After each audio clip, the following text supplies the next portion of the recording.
하나, 둘, 셋.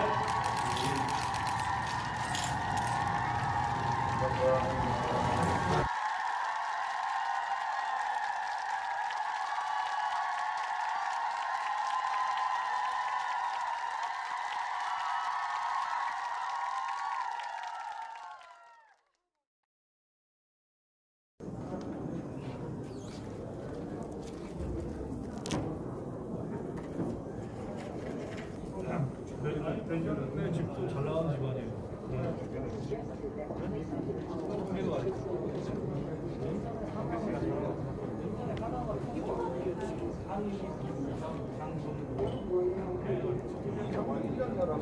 이렇게 될 경우 우리는 굉장히 많은 시간을 볼 회복에 그리고 고유차게 기다려야 됩니다. 하지만 이러한 개념이 셀들이 임플란트 표면으로부터 부착이 돼서 바깥쪽으로 뻗어나가는 컨택트 오스 제네시스가 같이 일어나는 경우는 훨씬 더 골 생성은 빨라질 거고 골차 동안 빨라질 수 있다고 생각합니다. 결국 아까 말씀 주신 대로 임플란트 스테빌리티를 평가할 때는 어쩔 수 없이 1차 골치와 2차 골치 사이에 이렇게 디핀 구간이 발생할 수밖에 없는데 1차 스테빌리티는 바뀌지 않더라도 2차 스테빌리티를 곡선을 훨씬 더 좌측으로 지그시킨다는 거예요. 그리고 그 곡선의 각도를 더 높일 수만 있다면 사실 이 스테빌리티 구간의 존재감 없이도 혹은 그 높낮이를 훨씬 더 낮게 조절할 수 있다고 생각하고요. 이미 많은 논문에서 다음과 같이 2차 골치에서 큰 변화를 있기 때문에 디핀 구간이 없이 바로 다이렉트로 올라가는 걸 볼 수 있고요. 뿐만 아니라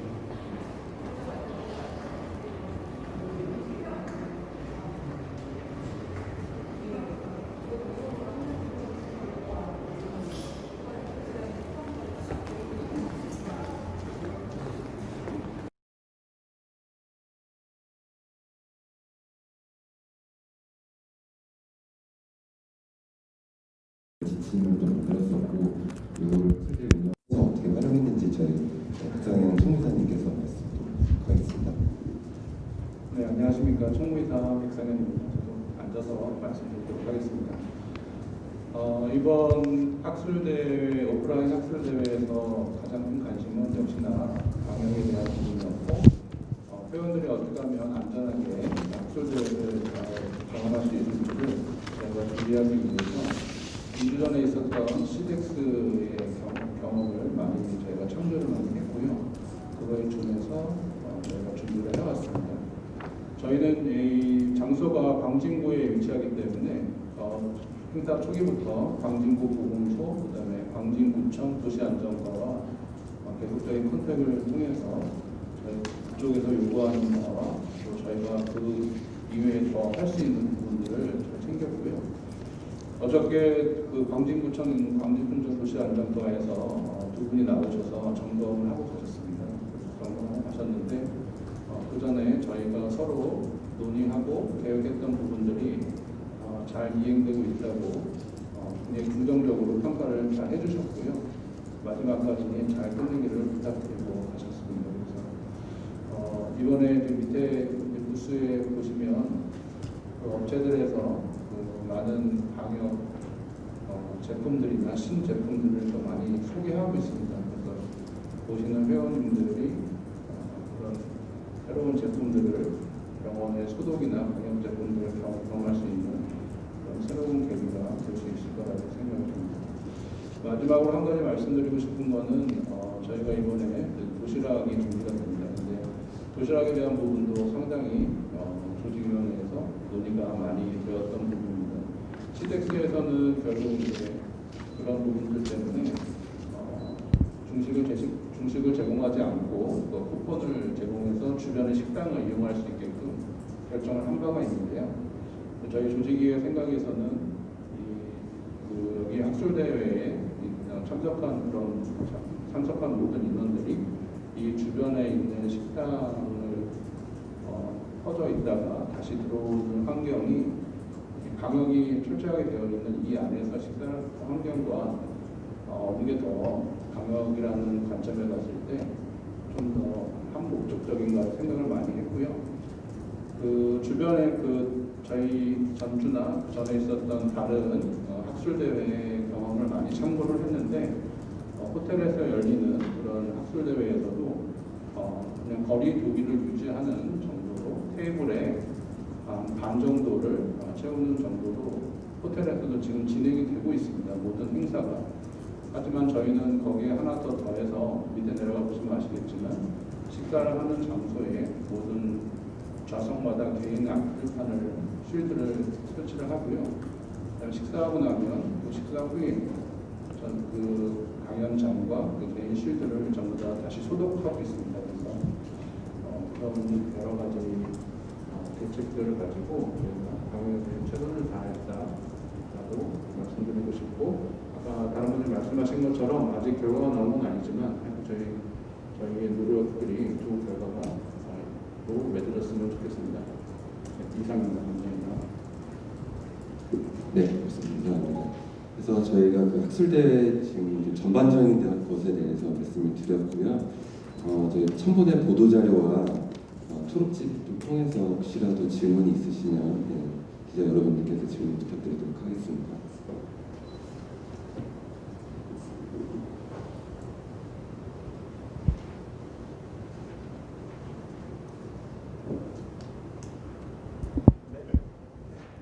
이거는 조정을 하신다고 들리는데 어느 정도였을 때 어떻게 조정을 하시나요?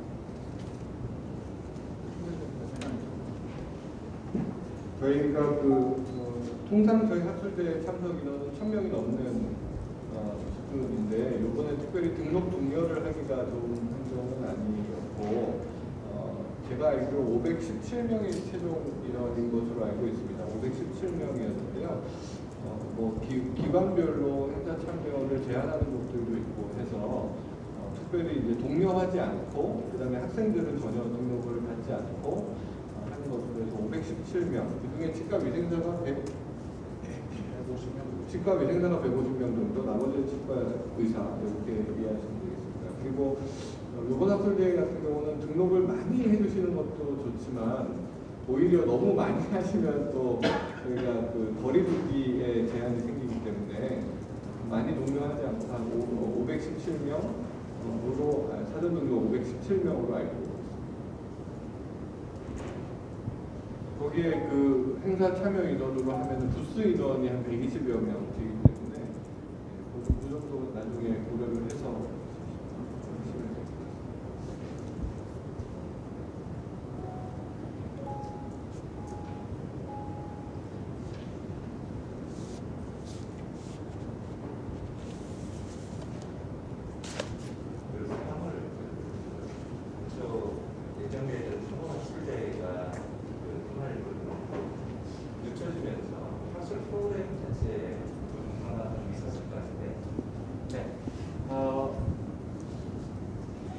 원래는 이제 IAO 2020 저희가 이제 경년으로 오스테올로지 파운데이션과 이제 콜라보레이션을 해왔습니다. 이번에도 유럽에서 오시는 연자분들이 있으셨어요. 네. 근데 이제 그쪽은 상황이 더 안 좋았으니까 그쪽에서도 움직이실 수가 없어서 해외 연자들이 이제 배제가 되고 유럽 쪽 연자분들, 일본 연자분들 한 분 계셨는데 해외 연자를 배제를 하고 새로 구성을 했습니다. 그래서 좀 비슷한 토픽도 있고 그렇지 않은 것도 있고 합니다만, 그래서 해외 연자의 변동이 있어서 프로그램 구성을 조금 변화했었습니다. 그래서 해외 연자에 대한 니드와 국내 연자에 대한 니드가 다양하게 존재해서요. 어떤 분들은 해외 연자에 대한 그런 외국에서 어떻게 하고 있는지에 대한 것들을 보고 싶어 하시는 분들도 계시고, 어떤 분들은 국내 연자가 더 재밌다고 하시는 분들도 계시고 해서 장단점은 있는 것 같습니다. 네. 논문 형태로 실릴 예정이고요. 네. 그 결과를 가지고 당장 어디에 적용을 한다라고 할 수는 없을 수 있겠습니다만, 이제 결국은 산업 동향 분석과도 관계된 부분들이니까 여러 가지로 우리 업계에도 좀 도움이 되고, 임상가들도 자기들 수식을 앞으로 어떻게 변화해 나갈 것인가 하는 부분에 있어서도 참고 자료가 될 것 같아서 의미 있는 논문 조사였다고 생각합니다. 지금은 이렇게 하고 있고 앞으로 10년 뒤에 어떻게 예측하십니까를 임플란트 실제 시술하고 있는 전문가들이 이제 설문조사를 통해서 결과를 얻는 거기 때문에 또 이게 논문으로 특허가 되면 거의 학회 포지션 페이퍼가 되기 때문에 굉장히 의미가 클 거라고 생각합니다.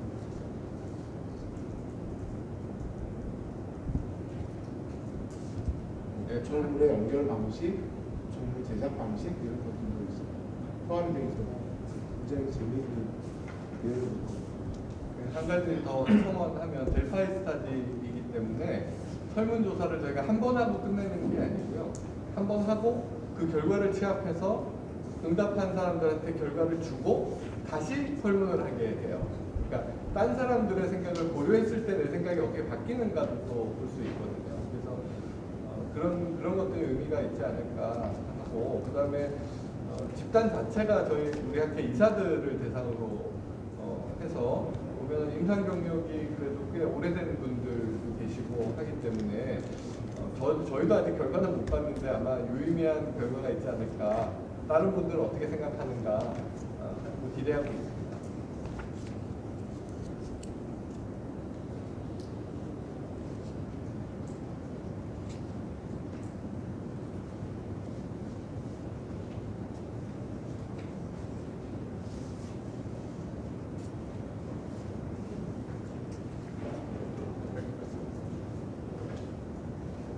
학술대에 관한 내용은 아니고요.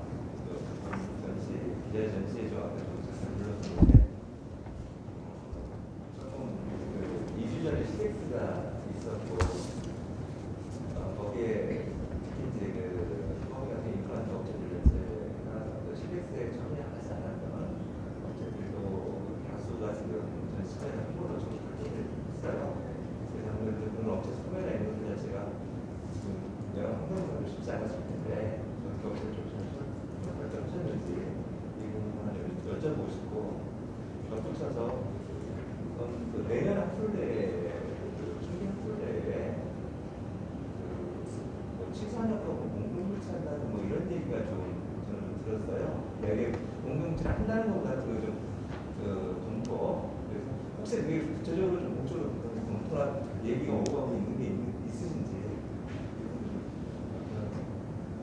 예. 첫 번째 질문하신 거는 저희가 이제 이번 학술대회는 저희 임기 때 학술대회는 아니었고요. 직전회장 임기 때 학술대회. 저희가 학술대회가 끝나고 이제 출간하고 임기가 넘어거든요. 그래서 3월달에 예정되었던 학술대회고, 그 당시에 이제 부스 업체들은 그 전에 직전회장님이 2년 동안 MOU를 맺은 업체들이 대부분이었습니다. 그래서 이번에 새로 그런 업체들 새로 부스를 영입한 업체도 거의 없고요.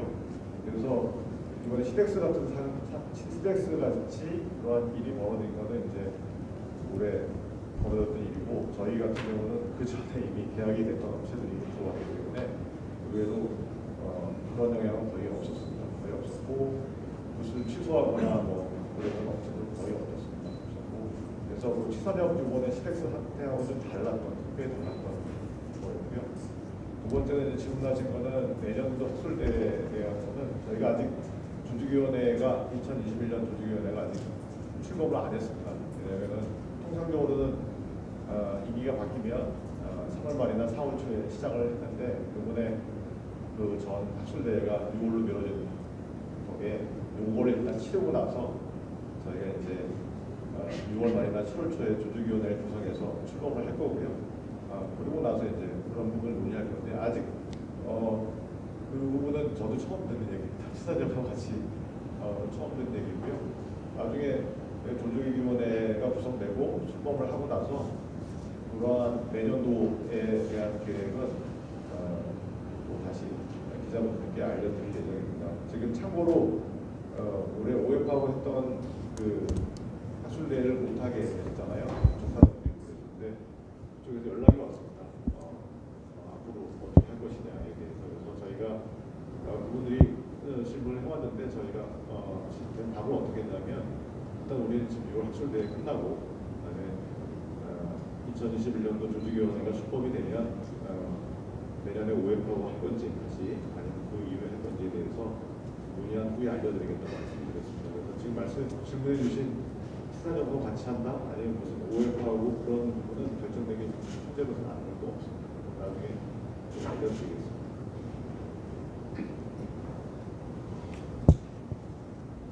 한 가지만 첨언드리면 내년 지금 질문하셨던 내년 2021년 학술대회 조직위원장은 황재홍 부회장님이 조직위원장을 맡기로 결정이 되어 있습니다. 그리고 황 부회장님께서는 아까 말씀하셨던 것처럼 원래는 조직위를 먼저 열려고 했었는데 이제 이 학술대회를 잘 마치고 하게 연기가 된 상태고 지금 7월에 조직위가 실시되는 걸로 지금 잡혀 있고요. 황재홍 조직위원장님은 처음에 그 7월에 조직위가 처음에 시작이 될 때 기자님들을 모시고 내년 2021년 방향이 어떻게 될지를 먼저 보고를 드리고 시작하는 게 좋겠다라는 말씀을 주신 적은 있습니다. 그래서 아마 7월에 한번 자리를 마련해서 지금 말씀 주신 부분들이나 내년 학술대회에 어떤 변화나 어떤 중점상이 뭔지 한번 보고 드리는 그런 자리를 먼저 갖도록 하겠습니다. 네.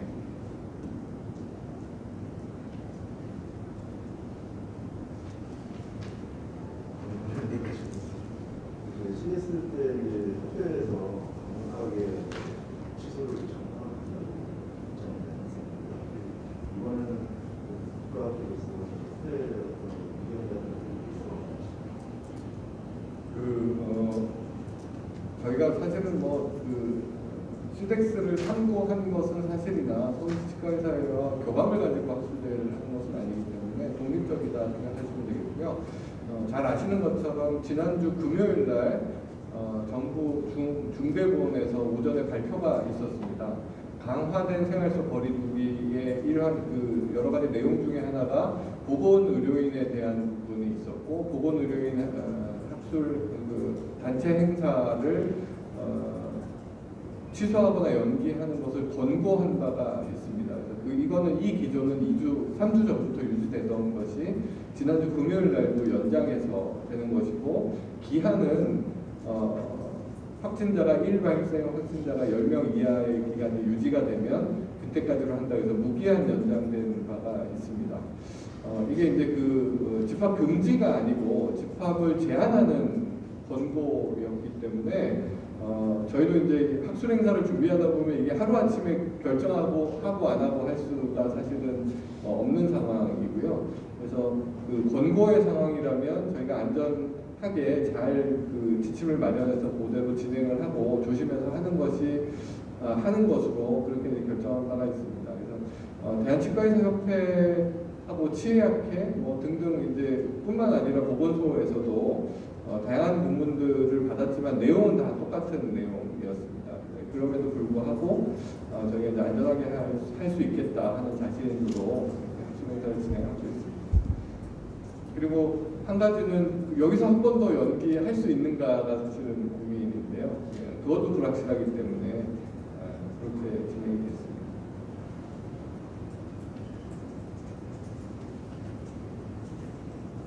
최근에 카움이 임원 대상으로 온라인 강연을 진행을 했잖아요. 취업에서도 그렇고 하반기 온라인 부수교육 점수 4점까지 인정을 한다고 했고 컨텐츠가 있다면은 학회도 포함이 된다고 했거든요. 이에 대해서 조금 학회 계획 같은 게 있을까요? 하반기?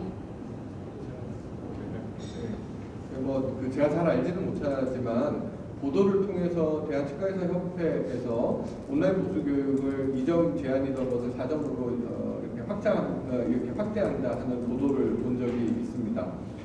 하지만 이제 각 학회로 아직까지 공문이 있거나 어떤 내용이 전달된 것이 없어서 저희가 기다려봐야 하겠지만 통합치의학과 오프라인 교육은 지금 온라인 교육을 고려하고 있는 것으로 알고 있습니다. 이거는 이제 보건복지부에서 대한치의학회로 내려와서 제가 확인을 했는데 만약 협회가 그런 보수교육 요구를 한다면 저희는 적극적으로 도와야 될 거고 인준분과학회 하나로 그렇습니다. 근데 아마도 제가 지금까지 생각하고 있는 것은 학회가 자체로 온라인 교육을 하는 것에 대한 보수교육 점수의 인정은 아닌 것으로 이해하고 있습니다. 그래서 그거는 변화는 지금 뭐 워낙 상황들이 이때까지 겪어보지 못했던 일들을 저희가 계속 하고 있기 때문에 협회에서 안내가 오거나 뭐 동참회 요청이 있으면 그때는 적극적으로 고려하고 우리 학회에서 돕는 것으로 그렇게 할 예정이지만 아직까지는 이제 저희가 구체적으로 내용을 전달받은 것은 없습니다.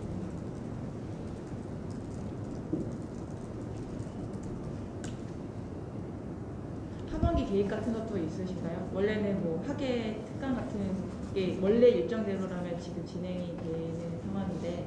네. 지금 말씀 주신 것처럼 원래 카오미는 그 춘계와 추계의 학술대회 2번 있고요. 그다음에 하계와 동계 특강 우수연 제도 특강이 1년 학술 모임의 주축을 이루고 있습니다. 근데 이번에 이제 춘계 학술대회가 오늘 엄청 더운데 춘계라고 부르기도 어려울 정도로 춘계가 거의 하계에 열리게 되는 상황인데 하계 특강은 이번에는 학술대회 연기이기 때문에 하계 특강은 이번에는 하계 특강도 이제 취소가 됐고요, 연기가 됐고요. 특강은 동계 특강부터 시작하기로 되어 있습니다. 그래서 카오미의 다음 학술 모임은 9월 12일, 9월 13일 천안에서 저희 카오미의 대전 충남 지부와 함께 공동으로 주최하는 추계학술대회가 천안 상록 리조트에서 예정이 되어 있습니다. 그래서 9월달에 추계학술대회가 있고요. 그다음에 우재위는 동계 특강을 12월에 준비하고 있습니다.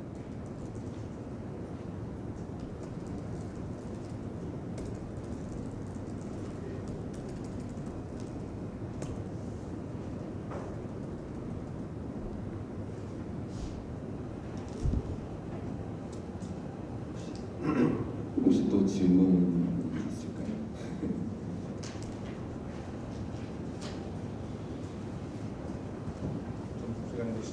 네, 시작하실 텐데 빨리 좀 마치도록 하겠습니다. 저희 기자간담회를 마치도록 하고요. 그 전에 저희 늦은 말 저희 조진원장님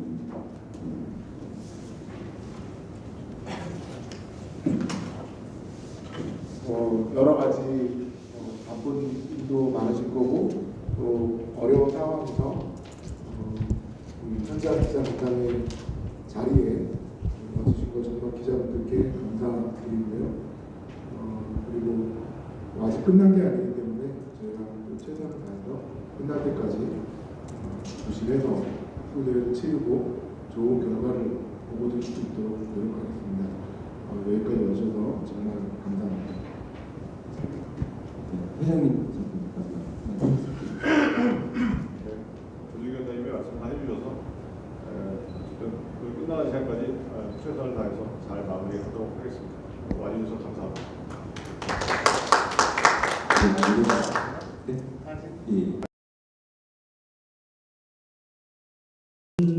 많은 변화가 있을 것 같고요. 저희 치과계에서도 많은 변화가 있을 거로 생각이 듭니다. 그래서 그래도 오늘 코로나가 좀 많이 번지고 있음에도 불구하고 훌륭하게 학회를 잘 치르는 것에 대해서 아주 감사하게 생각합니다. 제가 오늘 드리는 말씀도 아마 그런 차원에서 디지털 가이드는 지금 대세인 것 같습니다. 그리고 이제 이미 테크놀로지는 많이 올라와 있고요. 그리고 단지 저희가 거기에 익숙해져 있지 않은 건데 지금 이제 많은 분들이 사용하고 있고 이미 경험이 있기 때문에 새로운 이제 어프로치를 할까요? 그래서 지금 현재 가이드와 보면 바랍니다. 그래서 잠시 그 부분을 소개를 제가 드릴까 합니다. 지금 여기 이제 계시는 우리 학회에 계시는 많은 선생님들은 대부분이 이제 임플란트 대가들이시고 임플란트를 눈을 감고도 심을 정도로 상당히 잘하시는 걸로 알고 있습니다. 제가 여쭤보겠습니다. 그러면 모든 임플란트를 전부 다 가이드로 하시나요? 그렇지는 않죠. 그러면 어느 때 하고 어느 때 안 하나요? 뭐 어려운 케이스에서는 좀 하고 그다음에 쉬운 케이스는 뭐 그냥 내가 프리핸드로 하면 되니까 좀 쉽게 하면 된다. 그래서 좀 케이스 바이 케이스로 한다 이렇게 말씀을 하실 겁니다. 물론 저도 마찬가지고요. 근데 대부분은 아마 프리핸드로 하시게 될 건데 지금 여기 보시다시피 이런 이제 그 이션을 하고 그다음에 블러드를 보고 뼈를 보고 어디에 심을지 마킹을 하고 그다음에 방향을 잡아가면서 임플란트 심을 때 그 쾌감은 아마 굉장히 있고요. 이게 아날로그죠. 그런데 우리는 아날로그를 더 편애하는 것 같습니다. 그래서 디지털이 갑자기 들어서면은 이제 좀 아무래도 불편하죠. 근데 과연 그러면 이 프리핸드로 심었을 때 모든 경우에 있어서 다 완벽하게 잘 심느냐? 뭐 많은 부분은 뭐 잘 심겠지만 그리고 이제 사람의 손에 따라서 어떤 분들은 굉장히 잘 심는 분도 있고 어떤 분들은 조금 어려운 분도 있고 그렇습니다. 그런데 정말 잘하는 분들도 그러면 항상 그렇게 잘할까요? 뭐 저도 지금 이 앞에 서 있습니다만은 뭐 30년 동안 임플란트를 했지만 그래도 가끔 실패하는 경우, 정말 마음에 안 드는 경우가 있고요. 그거는 끝까지 남아 있을 겁니다. 문헌에서도 봐도 프리핸드로 심은 거랑 그다음에 이 가이드로 한 거랑에는 차이가 한 3배 정도, 이 각도에 있어서 한 3배 정도 차이가 난다고 그런 논문이 있습니다. 물론 이제 신경을 쓰고 정확히 심으면 오히려 손이 더 정확할 수가 있겠습니다만은 항상 그렇지는 않다는 것 때문에 저희가 이제 이렇게 아주 정말 좁은 이런 경우에 우리가 임플란트 심어야 되는 경우가 있습니다. 뭐 저희가 교정을 하고서 2번을 캔틸레버로 달아낼 수 없기 때문에 임플란트 10개월 약속을 했는데 안 심을 수는 없고 그래서 뭐 2.5mm 임플란트 심는데 정말 이렇게 잘 심으려면 어떻게 얼마나 걸리겠습니까? 제가 심었는데 1시간이 걸렸습니다. 엑스레이 찍고 또 한 번 또 들어가고 또 찍고 하면서 1시간이 걸렸어요. 물론 뭐 잘 심을 수도 있죠. 그러나 이제 또 실패할 수가 있는 거죠. 그래서 항상 저희가 건강하고 그다음에 몸이 아주 좋을 때는 잘 심지만 환자도 밀려오고 그런 경우에 이렇게 가끔 실수를 하게 되고 그러다 보면은 이제 고쳐를 할 수 없는 상황이 만들어지기도 하고요. 어떻게 뭐 이렇게 심었나 할 정도로 그런 경우가 있습니다. 그리고 이제 가끔가다 이렇게 루트를 치기도 하죠. 뭐 이런 경우는 뭐 어떻게 해야 되는지 뭐 다 아시겠습니다만 상당히 어려운 케이스에 도달하고 그다음에 스크루의 프랙처라든가 버튼 프랙처가 요즘에 좀 많이 대두가 되고 있는데 이런 이 버튼 프랙처, 스크루 프랙처는 과연 무엇 때문에 그럴까 하는 거죠. 과연 매니팩처러가 잘못 만들어서 그런가? 대부분이 이런 메카니컬한 프로그램인데 결국에는 캔틸레버죠. 캔틸레버와 레테럴 포스가 어떤 괴력을 만들어낸다는 부분인데요. 이런 작은 포스가 결과적으로는 엄청난 큰 힘이 그 안쪽에 가해져서 결국에는 어바트먼트의 프랙처를 야기하게 된다는 사실을 우리는 알고 있습니다. 그래서 뭐 환자가 씹는 음식에 따라서 이제 바이트 포스에 따라 다르긴 하겠지만은 이 교합에 의해서 엄청난 일들이 벌어지고 있다는 겁니다. 예를 들어서 7번 같은 경우에 이제 약간 뒤로 씻게 되죠. 대부분이. 그러면 결국에는 이런 캔틸레버를 야기하게 되고 엄청난 괴력에 의해서 스크루 프랙처가 일어나고 결국에는 이거를 저는 발견해야만 되는 상황에 있었다라는 거를 가슴 아프게 생각을 합니다. 그래서 이제 특히 7번 싱글에서 정말 잘 심어야 된다는 거를 많이 느끼고 있고 또 여기서도 마찬가지로 지금 35번이 36번이 일단 프랙처가 됐는데요. 왜 이렇게 됐을까요? 크라운이 있었겠죠. 레테럴 포스가 가해졌겠죠. 반대쪽에서도 레테럴 포스가 가해지면서 이게 이제 이쪽에 밀게 되겠죠. 결국에는 이 앞쪽에 임플란트가 먼저 충격을 받고 프랙처가 되는 상황. 결국에는 이 레테럴 포스가 알게 모르게 가해진다는 사실이죠. 그래서 오늘날 이 가이드가 정말 대두되는 이유는 바로 이런 데 있다고 생각을 합니다. 그래서 지금까지 많은 가이드가 이제 발달돼 왔고 많이 사용돼 왔는데 사실은 이 디지털 가이드를 저희가 마음껏 쓰지 못하고 있는 현실이죠. 네, 뭐 100% 쓰고 있지 않지 않습니까? 그럼 왜 그럴까요? 이 현재 술 가이드가 워낙 좋긴 하지만 이거의 또 문제점을 굳이 한번 본다고 하면, 첫 번째, 우리는 특히 우리 같은 세대는 디지털이 아니라 이제 아날로그이기 때문에 굉장히 이 디지털 갖다 대면 불편합니다.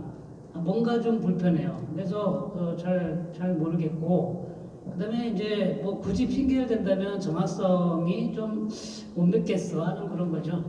그리고 디지털 플래닝에 자신이 없습니다. 플래닝은 내가 컨펌해야 되는데 내가 컨펌을 못하는데 어떻게 하겠습니까? 그러니까 다른 핑계를 대는 거죠.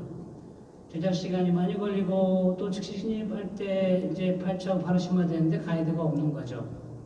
이런 부분들이 현재 문제점이라고 지적을 할 수 있겠는데, 일단 뭐 가이드를 가져보면은 약간 까딱까딱한다. 그러면 이렇게 움직이는 거는 결국에 이제 미스플레이스먼트를 야기한다고 볼 수 있기 때문에 믿을 수 없는 상황이 되고, 이런 프린티드 가이드는 좀 이런 부분에 좀 불안한 부분이 있습니다. 또한 제작 시간이 많이 걸리죠. 인터널 스캐닝 해야 되죠. 때로는 익스트로널 스캐닝 뭐 하려고 그러면은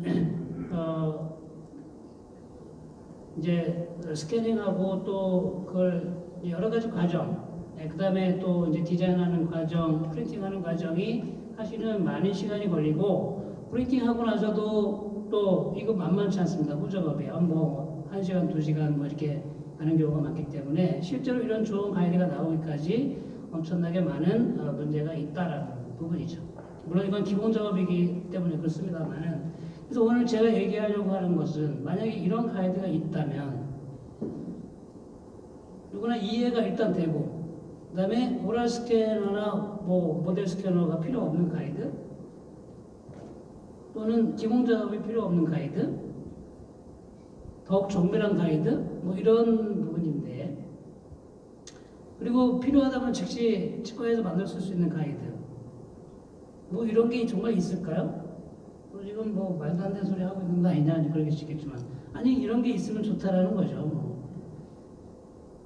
그래서 제가 이제 뭐 그 짧은 그 클리니컬 익스피리언스 가지고 있습니다만은, 오늘 주제가 이제 이 새로운 가이드를 소개하는 건데, 이름은 이제 바로 가이드라고 지어져 있는 거고, 여기에 대해서 소개를 제가 드리도록 하겠습니다. 지금의 기존의 가이드와 뭐가 다른지.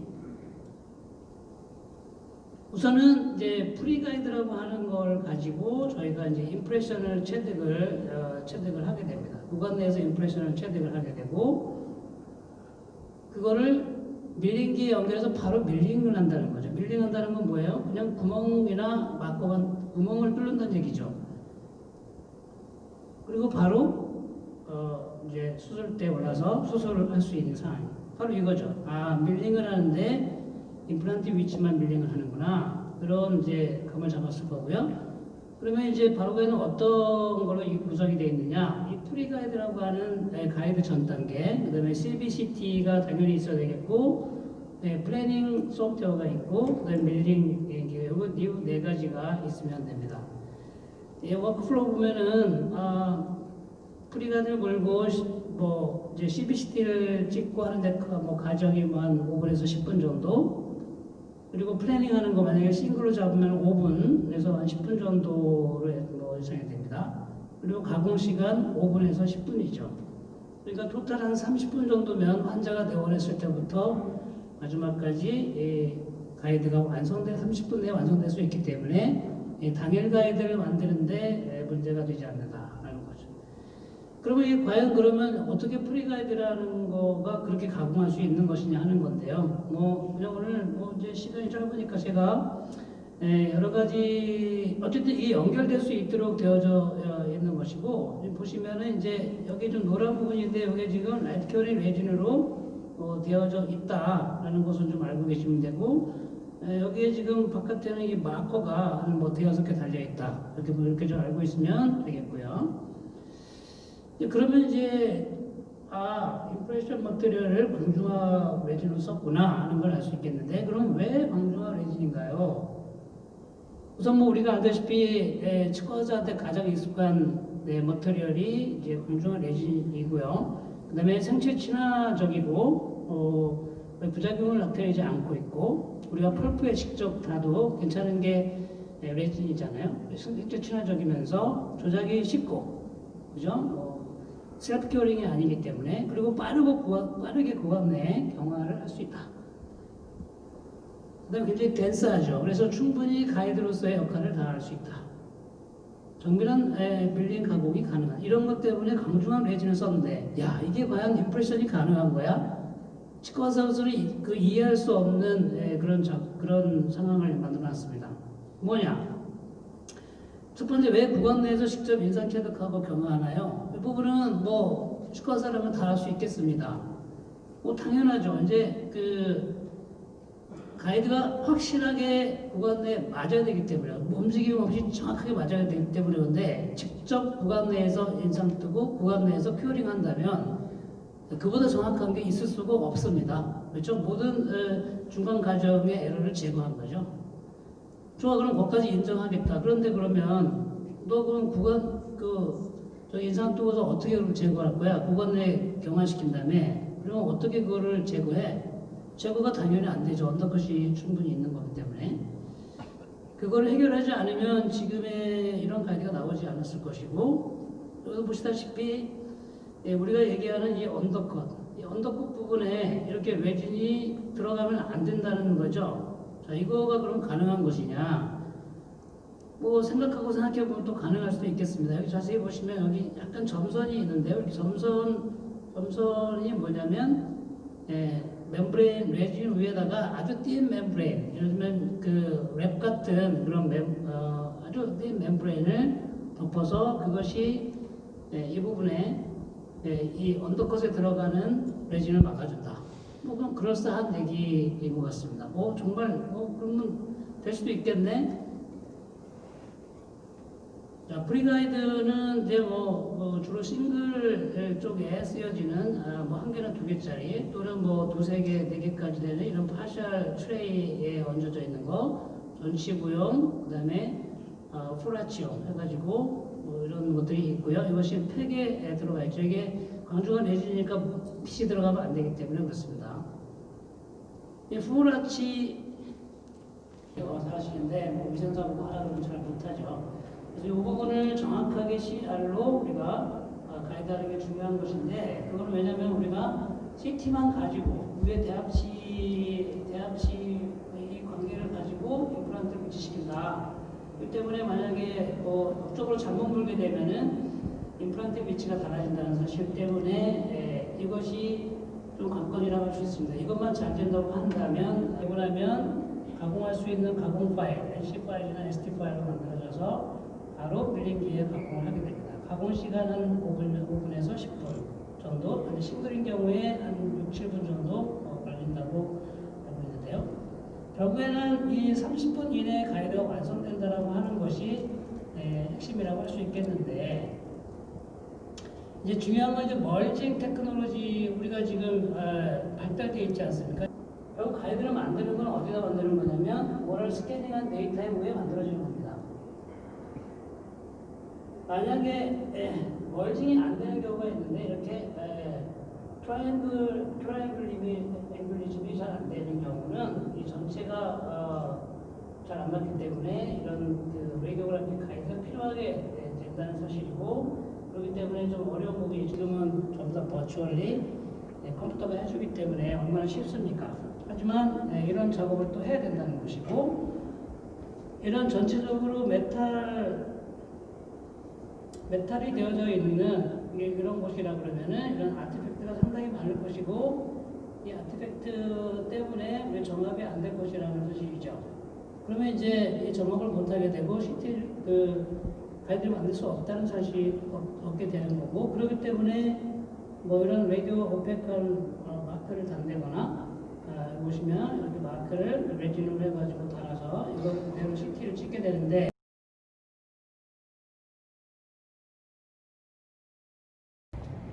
하나, 둘, 셋.